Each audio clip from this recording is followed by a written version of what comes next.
can be very penetrating and cold. That's what black magicians develop. If we use the heart, though, we can move that clairvoyance to a much higher level. That's not just looking into people's weaknesses or how we can manipulate them, which can be done clairvoyantly, but actually looking into the soul nature of the person. What is the divine core of that person? Even if the person's acting out in a way that we can't stand them, we can try to look past that to see there's a divine core in this person, and we ask ourselves the Grail question of, brother or sister, what ails thee? You went through some type of suffering to be able to manifest yourself in this non-skillful way in the world that I find difficult to interact with.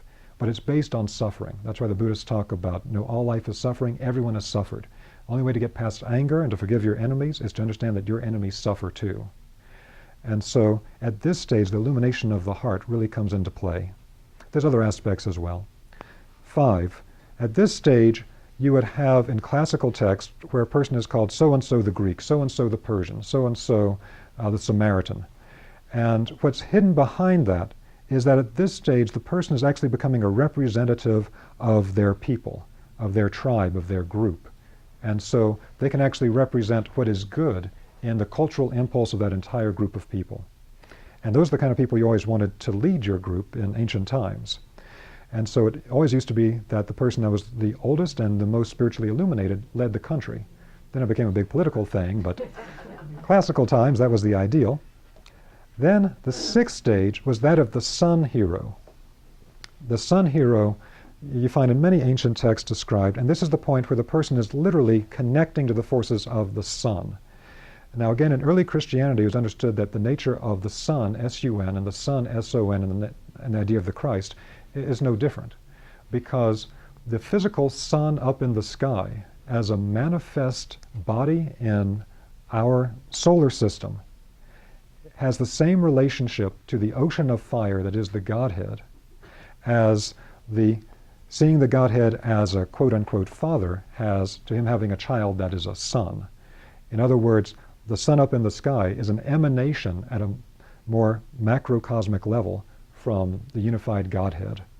And so at the level of the sun hero, we are moving our consciousness up to what we would think of as Christ consciousness, transpersonal consciousness, beyond our people, beyond ourselves, beyond our people, to actually taking in the whole of humanity, until finally it moves up to the stage called in the Western terms later, the Father, which is the foundation of all creation.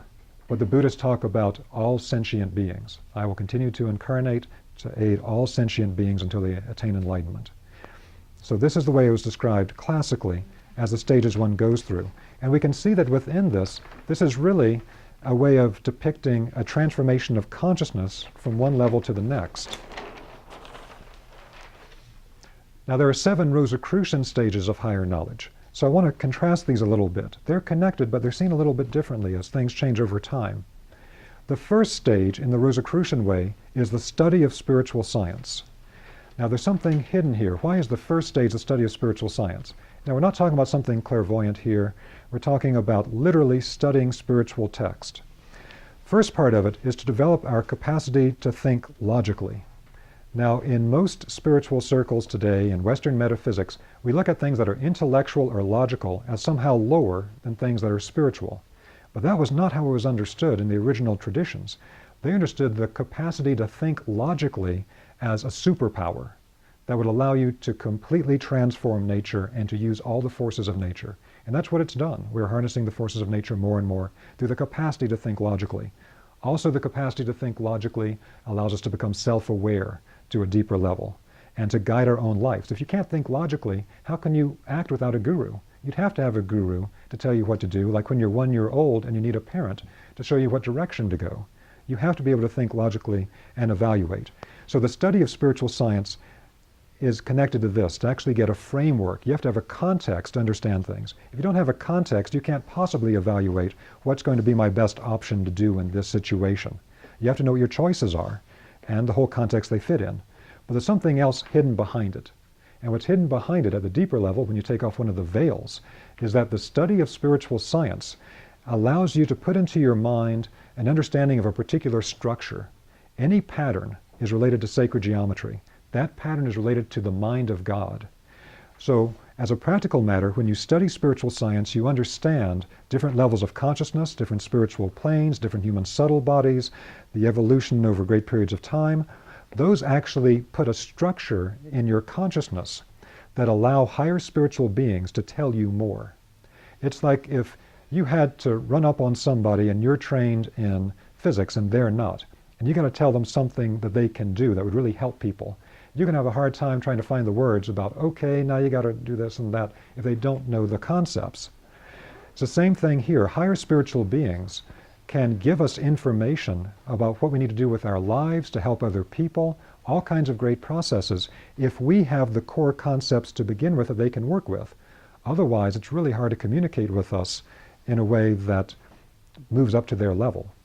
So the study of spiritual science is to actually lay down contextual foundations in our thinking, in our mind, that these spiritual beings can then come in, and when we're meditating or we're relaxed, all of a sudden things start to click internally. We get these downloads that happen in a second. We begin to see how all these things fit together. But we can't have it without having the things planted in place first, without having the context first. So it's not just an intellectual thing, it lays the foundation for the spiritual beings to come and show us how it all fits together and how we can apply it. Second stage is called acquiring imaginative knowledge. This is referred to as imagination with a capital I by the Rosicrucians. At this stage, we begin to develop a clairvoyant perception that's related to the faculty of sight. So we can actually perceive things in the non-physical world in a way that is spiritually similar to in the physical world. If you say somebody is visual or auditory or kinesthetic, so one person primarily processes information through the eyes, they're visual, through the ears, they're auditory, through feeling, they're kinesthetic. The exact same thing is true spiritually. Some people will process the clairvoyance primarily through a type of internal sight, and they see all these images on their mental screen. A lot of those images are not actually present in the spiritual world, but they're how they clothe non-physical realities so they can access it and they can work with it. And so that's the imagination stage. We can now see non-physical realities in the mind's eye. We can't see with the physical eyes that there's an angelic being in front of us, but in the mind's eye we can begin to perceive that form. We might clothe it in different ways. If I'm a Tibetan, I might see it as a blue-skinned being above the floor with its radiance of light, etc.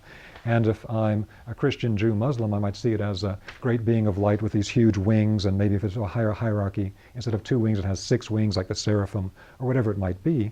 But it's a way to represent seeing these non-physical forces.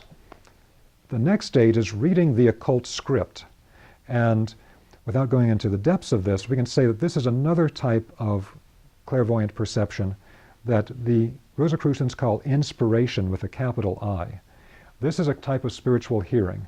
This is what is classically called basically hearing the tones of the universe, hearing these great cosmic symphonies around us all the time, hearing the symphony of the spheres.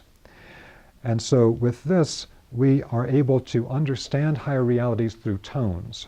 So people that are musicians or really like music, you know that if you watch a movie, depending on the soundtrack, the exact same scene is a tragedy or a comedy. Depending on the sound, it tells you what the emotional content is. And the same thing is true here. Rather than seeing a visual image of a being, one would hear a tone coming from the being, and the tone would give you a quality of the being's internal nature. Everything tones and resounds musically in a great harmony. And we also, of course, do this all the time in our daily life when you hear somebody's voice. People's voices have a tone. That tone carries a part of their intrinsic spiritual nature. And then what was called living into the spiritual environment. And this is also known by the Rosicrucians as intuition with a capital I. This intuition is the ability to actually feel and interact with higher spiritual realities through how things feel internally. And so it's like a kinesthetic person. They have to feel something, they have to touch it. Now, this stage is something that actually allows us, you see that this is actually at a deeper stage than the imagination stage, seeing the image. Because as we go into higher and higher planes, we're going to have some of these levels drop away. And so to give you an example of that, as we go to what we call the astral plane is